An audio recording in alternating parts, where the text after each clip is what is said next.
Hello everyone, and a very warm welcome to our workshop today. This session is part of the Visual Arts Initiatives within the National Creative Program, proudly affiliated with the Department of Education and Knowledge.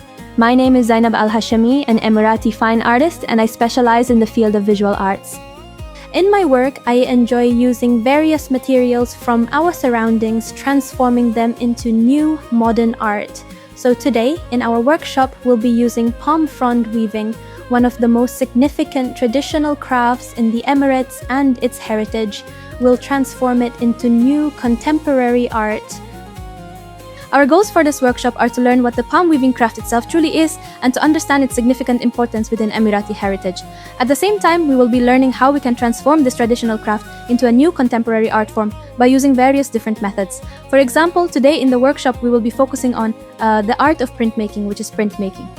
So we'll be learning about the process of printmaking, specifically utilizing the traditional craft of palm frond weaving.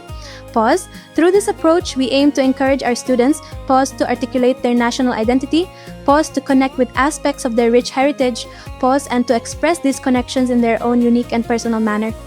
Of course, today, since it's the Year of the Family, we focused on having different themes related to the Year of the Family and specifically for today's workshop. There are 7 themes, and today I chose 5 of them that are related and reflect this workshop I'm doing today. The Emirati family is at the forefront because historically, both the men and the mothers would dedicate their efforts to this particular craft, producing a variety of distinct outputs that would significantly aid the family and become an integral part of every Emirati household. And secondly, the customs and traditions played a role because in the past, families, relatives, and even their neighbors would all gather together in the same home and they would work on this particular craft. So it wasn't just about conversations and talking. No, there was also a strong sense of cooperation because they would actively participate together in the craft's production, completing and producing many more works. And thirdly, the handicraft, which is palm weaving itself and how we can preserve it today. Because the craft of palm weaving was learned generation after generation, the grandmother taught the mother and the mother taught the daughter. So today we want to implement this so we can encourage the students and empower them. They have this love, this desire to learn from the elders who are at home. They might return after this workshop to their families, sit with them and listen to their old stories and hear the tale that used to happen among them in their homes and learn directly from them how to make palm frond weaving itself. And the 5th key area, which is Emirati architecture, if we carefully examine the many symbols and design elements that were present in our traditional old homes, then we can truly encourage students to delve into research, to really focus and open their eyes to the simple yet profound symbols, and from them we can draw inspiration for a brand new creation, specifically utilizing palm fronds. The craft of palm fronds then comes from palm trees, and palm trees, as we know, are a very essential part of Emirati nature and for the people of the Emirates because they use them for many things. It wasn't merely a tree, it was a true blessing and a source of abundance for the people of the Emirates. They would eat from its fruits, they would seek shelter and shade from the scorching sun beneath its leaves. They used it for building their homes, placing palm fronds in the ceilings, and just like today, they utilized it for various handicrafts, especially palm weaving.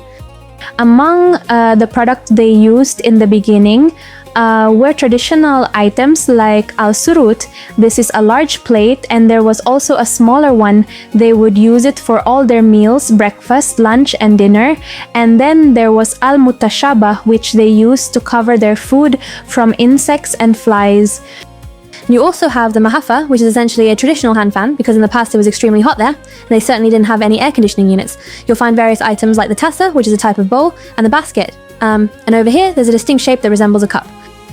And here in there's an example of how the palm fronds, after they've been woven into a fabric, can then be clearly sewn. You might observe 2 distinct varieties of palm fronds, the white fronds, which are notably softer and possess greater flexibility for intricate shaping. These are typically utilized for crafting delicate and smaller objects. They commonly originate from the northern regions within the Emirates, specifically sourced from the very heart of the palm tree, its innermost core. The green palm fronds, however, possess greater strength and are somewhat more challenging to mold. They are typically found growing at the outermost tips of the palm tree. Consequently, in ancient times, they were extensively used for outdoor products that required considerable durability and robust endurance, for instance, for crafting containers used to transport and store dates.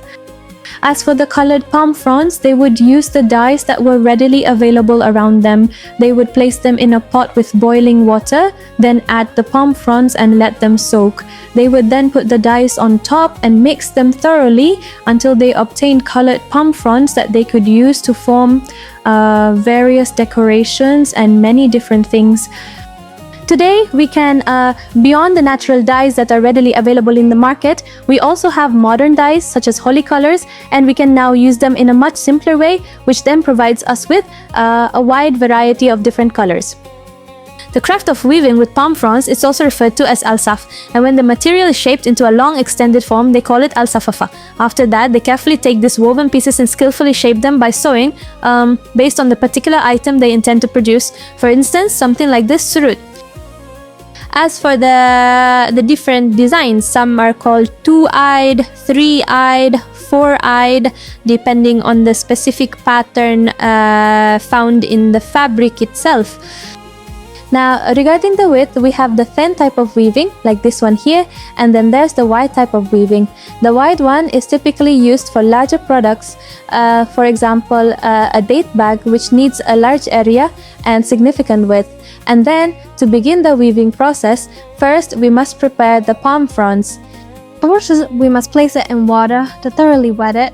The moment it's completely wet, we then take it out and spread it open so it can properly soak. Once it has had its time, about 10 minutes outside, after it's been thoroughly moistened so that it becomes much more flexible and soft to work with, we then take it, and now we are able to trim the very ends, the edges of the palm fronds, because this is what comes directly from the palm tree. So we cut it in this specific way so that it is completely ready for us. And after we've carefully cut it, of course, we then need to begin spreading them out, hesitation, and proceed to divide them into very small, distinct pieces and thin, delicate slices. To achieve this precise separation, we can make use of either our fingernails or a tiny sharp needle, allowing us to meticulously separate them in exactly this manner.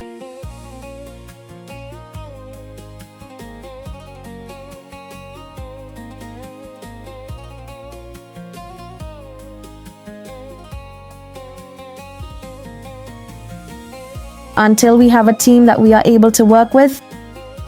Let's begin by taking 3 palm strips of approximate length.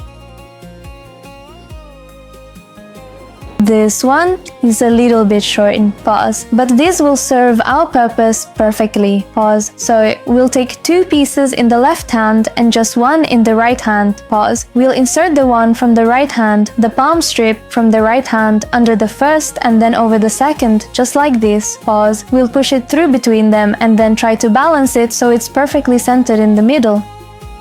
Then we take the right end, then we insert it over the first under the second in this way, so that we get a V shape here that can move. Then we'll change our grip and try to hold them. This 4 will be in the left hand and these 2 will leave free so we can move them around with our right hand. We'll take the first one from the right and move it with its partner above. Now we have 3 on this finger.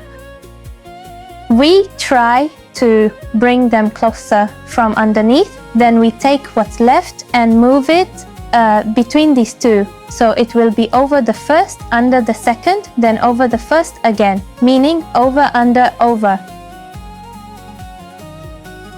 This is the method. Then we carefully pull all of them downwards. We pull the palm strip and then we arrange the entire piece of work in this specific manner. And to properly pull the palm strips, we gently pull them from both ends, just like this.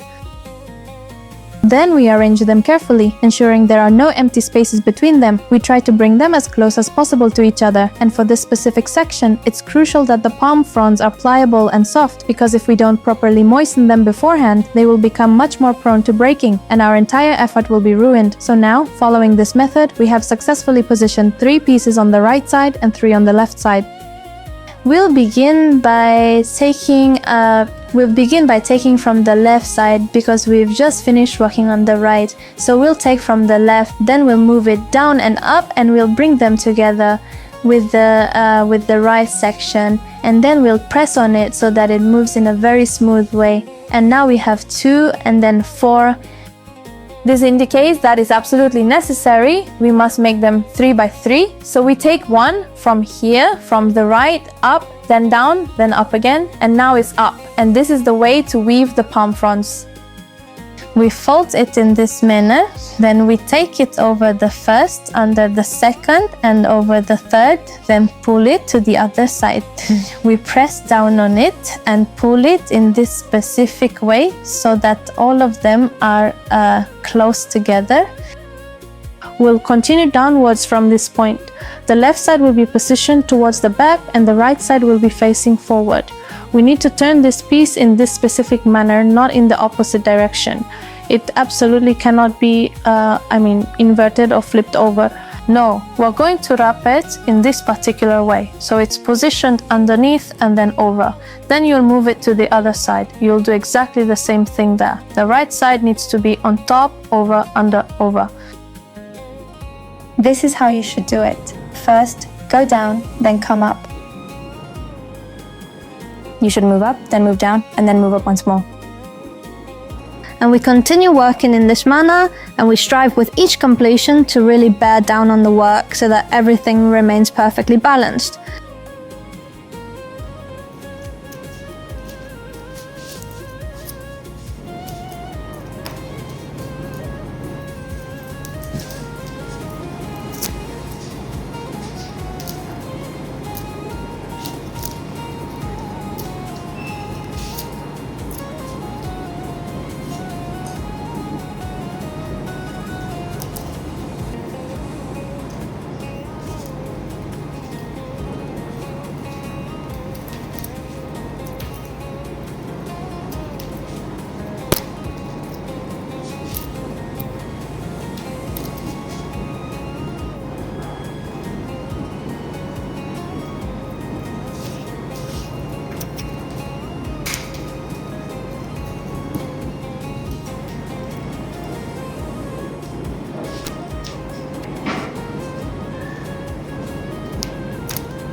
We've reached this length, and after we reached, now that we've reached this length, some of these fronds, for example, became too thin and weren't strong enough to continue with the work. So we take any frond, specifically this outer one that's on the very edge, and we wrap it around and tie it securely like this to make sure all the fronds are held firmly in place. Afterward, we'll need to press down on it from the top so it can be properly and firmly secured in its position. Very carefully, so the palm frond doesn't get broken. A little bit of pressure, a little bit of pulling until this particular shape is formed. And this happens to be one of the simplest methods for arranging the palm fronds. Now, we're going to learn the second method of arrangement, which is going to be a little bit wider. So, we'll take 4 palm fronds from the right side and then we'll place them on top of each other in a very even manner.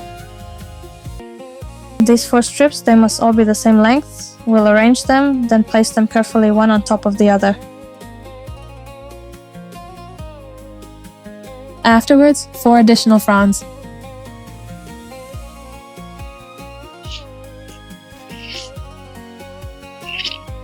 We will arrange them properly, and as a result, we will have 4. We'll have 4 on the right and 4 on the left, and we'll arrange them in an X pattern. They'll need to be perfectly balanced in the center. Then the X position will be from behind, meaning the right side moves to the rear. After that, we take the right. From the bottom side, we then proceed to move it towards the left, and it will ultimately take on this specific shape. After that, we take the palm strip and the right hand group, we move it upwards. What I mean is, we must pay close attention to whether, if it's already positioned above, then we shouldn't proceed to do it in this particular manner. In that case, we will certainly move it to the back.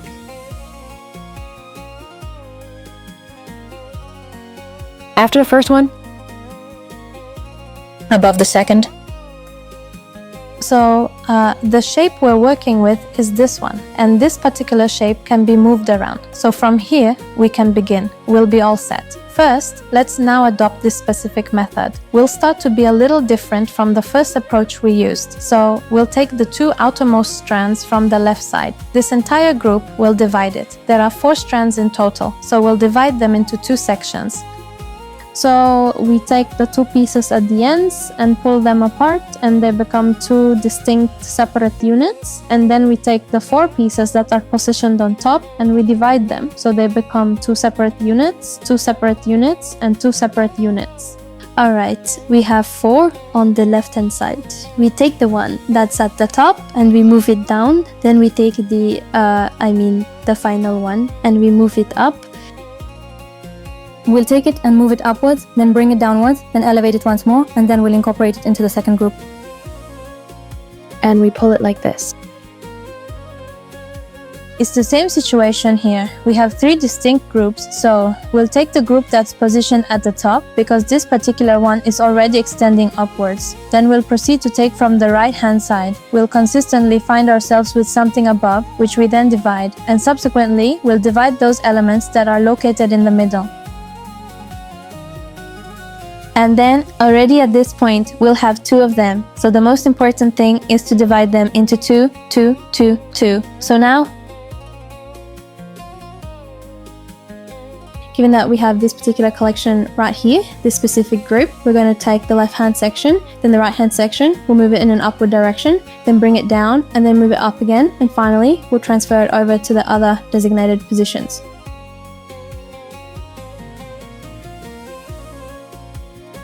And given that this particular strip of material is quite weak, this method, this approach, the well-known way is for us to go and add some reinforcement to it so that it becomes much stronger. So we can take some extra palm strips. Whenever we feel that a strip is weak, we just grab an additional one and then we place it right under the one we just put down. And then we hold it again, keeping it right there with its sister. Finally, this one was located down below, so we'll go up, then down, then up. And we pull and then we adjust this specific area to make sure all the work is perfectly organized.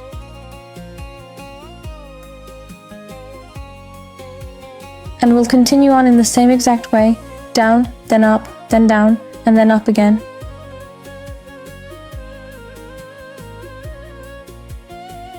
After that, this one moves downwards, then upwards, then downwards once more, and then upwards again. And we continue in this manner until we achieve this particular type of intricate pattern. Our first example is the mashrabia, which is typically installed on windows. Its primary purpose is to allow natural sunlight to gently filter into the interior of the house. It consistently features a distinct, often elaborate, intricate carving, and the beautiful shadow it casts perfectly replicates this very design. And it's possible for us to acquire certain specific stamps that we will then be using in the art of printmaking, which is something we'll discuss in the next stage, but its main purpose is to express these particular symbols. As for the second image, for example, our old traditional houses used to contain a great many different engravings and symbols, and these particular stamps that we have here could be quite comparable to that. Furthermore, another concept, which is the floor patterns, they also contained a great many engravings, symbols, and drawings. So we could identify these particular designs and thoroughly study them, and then attempt to create something similar to them, something truly inspired by their essence. And then we also have the exterior architecture. There are many different symbols that are placed around the house, specifically for decorating the home and for the intricate carvings on its surface.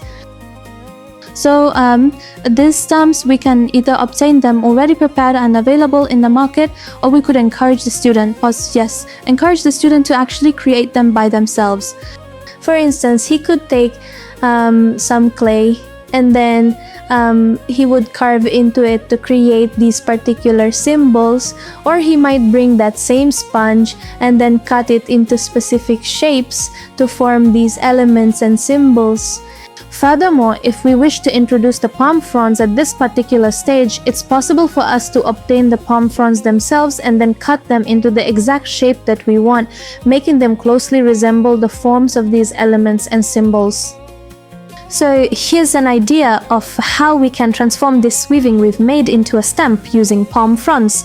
We can carefully cut the palm frond into the specific shape that we desire, and you can certainly draw inspiration from the various symbols displayed on the screen, which are beautifully inspired by diverse elements found within Emirati architecture. And then once we have carefully cut it, we endeavor to secure it firmly with glue, ensuring that the fabric and the raffia do not come apart or unravel. Following this, we can then utilize it at a later stage within the art of printmaking, and it will help us create symbols that are quite similar to the designs found in Emirati architecture and the traditional carvings seen in homes. Let's move on to the second stage, which is the art of printing. If we were to consider what the art of printing truly is, quite simply, it's taking an object, applying color to it, and then pressing it onto paper or any other surface. In this way, it leaves a lasting impression on us. And today, in our workshop, we aim to imprint the texture of palm fronds onto paper, and this in itself imparts a wonderful significance to the artistic piece. So when we begin to discuss the essential materials for the art of printing, the very first requirement is a specialized color specifically for printing art. We also have various colored tapes, but these are specifically intended for printing applications. And we also have the rolls. It comes in many different sizes. We're going to need some paper, and it's important that it's proper art paper. Ideally, the very best kind would be cotton paper, and it should definitely be quite thick. And then, of course, we also have our gel plates ready for use. It comes in this particular form, and it's available in a range of different sizes. And if we wish to use or incorporate stamps into the work, that is certainly possible. We can use the palette knife and the brush to separate colors, and the palm fronds that we'll be using today. Since today's workshop involves printing with palm fronds, we want to see how we can transform the palm fronds we prepared in the previous stage to be ready for printmaking art. Although what we're going to do now is take the palm fronds that we have successfully acquired and brought here, and following that, we will carefully trim away all of the unnecessary extra pieces in precisely this manner, specifically targeting the longer sections of the palm fronds themselves. And then our next step will be to gently attempt to insert these individual components into the main body of the net, in the fronds themselves. In this manner. So it won't come loose on us and will be much more stable.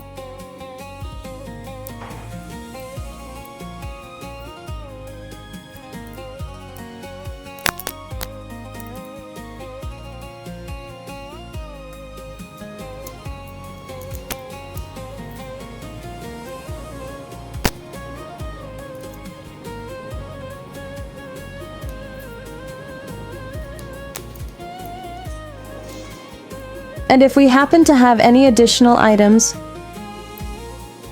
perhaps we can reduce it so that it will be much easier for us to do the typing.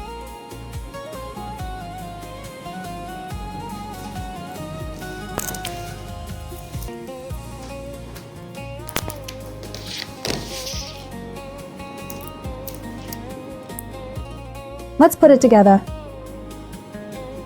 so we don't end up bothering ourselves again by doing it this way. If we intend to print the long wrapper itself, we can simply proceed directly with the printing process. However, if we wish to transform it into a specific shape or one of the elements we previously discussed, we must first use glue to firmly secure it so that it doesn't come apart or unravel. So we will apply a small amount of adhesive to it. Distribute it. So that what we have put our effort into is firmly set and doesn't come undone. We need to make absolutely certain that all of them are stable.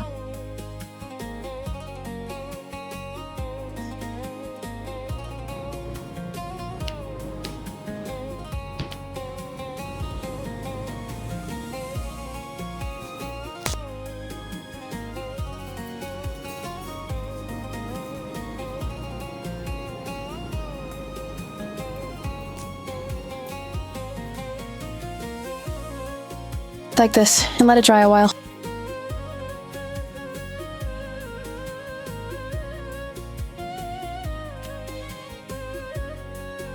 Before we start, it's preferable to place the sheets on a surface that has water, so the water can thoroughly penetrate them. Then after that, we take them out of the water and dry them. Make sure to adjust the sheets properly. You'll need the Kleenex to ensure that it dries completely and doesn't become overly saturated, which could potentially ruin the entire project, and with that, it will be perfectly ready for use. And now we're going to begin placing our colors onto any suitable surface that we can use for the purpose of mixing these colors together. So we will then proceed to take the specific color that we require by making use of our palette knife. Let's take the color.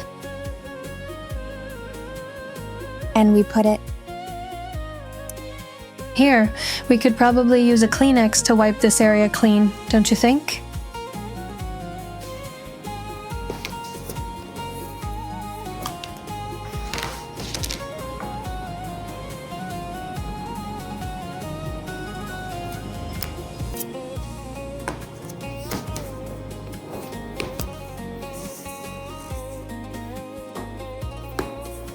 Toasted natural color.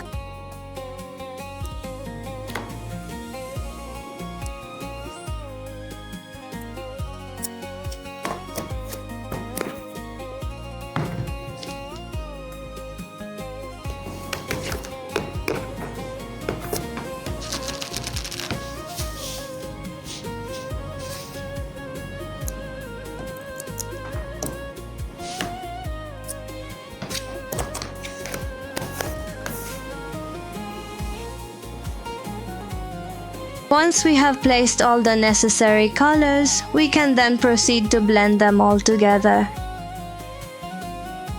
So we can finally achieve the color that we truly loved.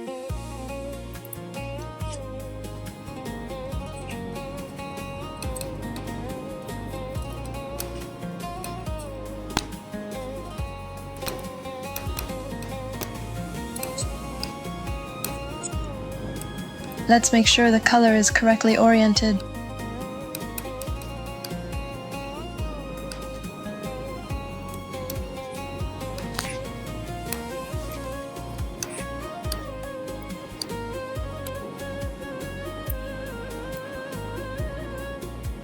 After the color has been properly prepared and is ready, we can then proceed to take the roller.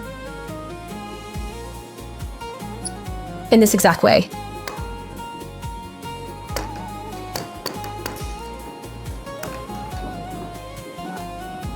We need to ensure that the roller is completely filled with a color, and for example, if there's a gap here, we must try to fill it.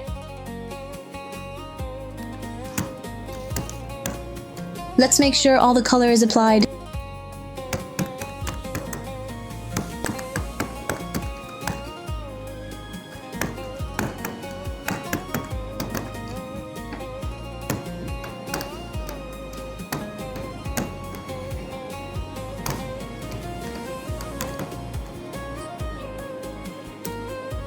Alright, following that, we will then proceed to bring in the gel plates.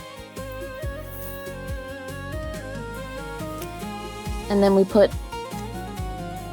color on it.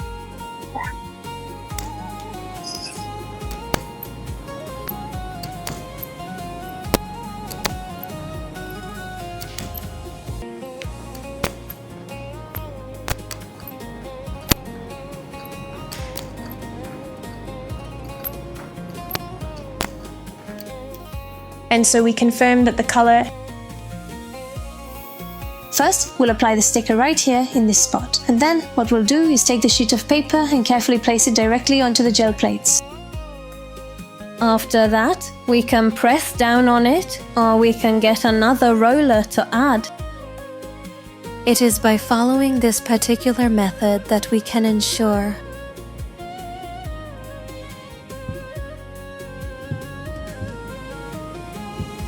We reached him from every angle.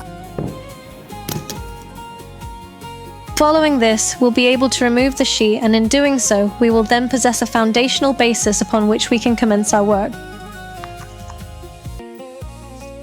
Then we can bring the shapes we've extracted and cut, which we've prepared. Now we're getting them ready. For this particular stage, we'll need to apply the specific color that we require. Pause. Because the intricate details are quite precise, we can then use a fine brush. Replace the roller. We need to make sure the color is fully saturated. In this exact way.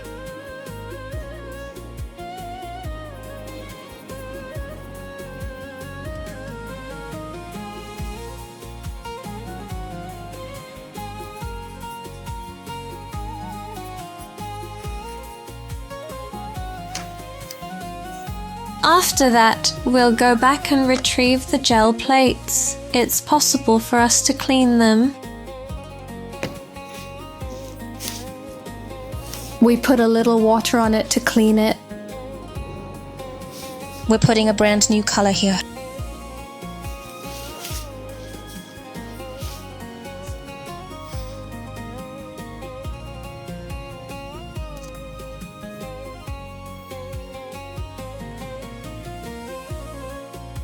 بعد ذلك حنقوم بأخذ الشكل اللي ظهر لنا للتو ثم نضغط عليه بكل بساطة. When working with the gel plate, it's often quite useful to use the roller to apply a bit more pressure.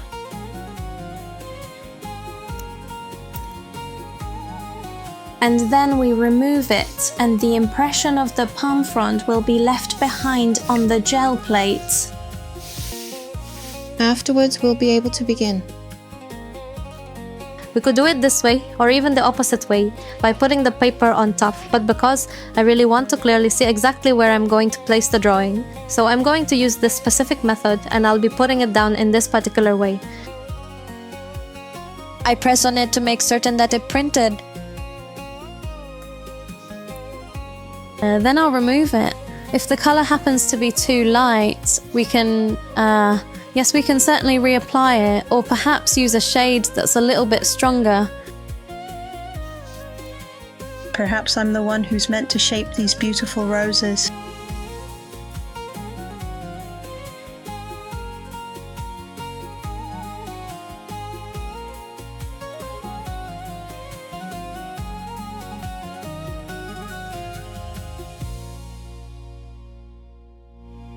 In this section, I wanted to introduce you to some truly inspiring artists from whom you can certainly draw many creative ideas for your artistic projects. Firstly, we have an excellent example in Hassan Sharif, a prominent Emirati artist and indeed one of the most significant Emirati artists within the Emirates. In his works, he would always use the simple materials around him, transforming them into sculptures and compositional pieces. For instance, in this image, he used ropes, tying them together to create a kind of collage from colorful cords. So we can use the palm fronds that we craft, combining them to create a shape similar to this. The second artist, Latifa Saeed, is an Emirati artist who utilizes elements of nature and local materials, connecting the environment, heritage, and contemporary art. So she has examples such as collage made using palm fronds, and this specific form creates something resembling a boat crafted entirely from palm fronds. The third artist, meanwhile, was known for utilizing various traditional and heritage materials, including the palm fronds themselves, to produce a range of distinct and substantial artworks and compositions. The artist Maisa Sheldon, she specifically used printmaking as an art form in her creations, and she consistently made an effort to incorporate distinct cultural references and meanings into her artworks. Artist Sheila Hicks, she was employing the techniques of textile, weaving and fabric in her innovative artistic creations. She also utilized diverse methods and various presentation approaches for her work. So this could be a really wonderful example for students to consider how they might incorporate various colors, how their final piece could have different presentation methods, and so forth. This brings us to the conclusion of our workshop. Here are some of the models that we can create and achieve using the art of printing. And today we've used the palm fronds themselves, not just as a traditional Emirati craft, but also because they are so deeply connected to our Emirati heritage. They provide us with that unique impression, that distinct impact, and that tangible, palpable touch that we truly want to convey to every student, so that each one can personally experience and genuinely feel it for themselves.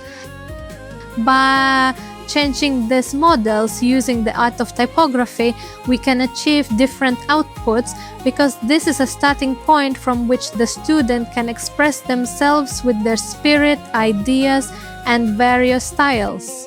If, for example, each a student possesses a natural talent for drawing, we could encourage them to create a painting and then apply these distinctive prints onto it, perhaps utilizing palm fronds as a creative example.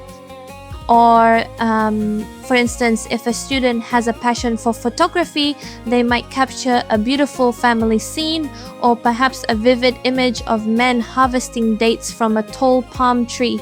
They would then use this photograph as a base, subsequently adding these unique prints onto it, crafted skillfully using palm fronds.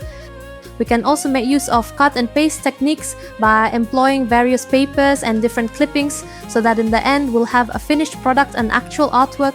The most important thing is that it's connected to a family member, and it could feature characters representing a family member. For example, the grandmother, the grandfather, the mother, and the father. So all of these are Muli ideas, and the student has the complete right to distance himself and let his imagination roam as far and wide as he possibly can.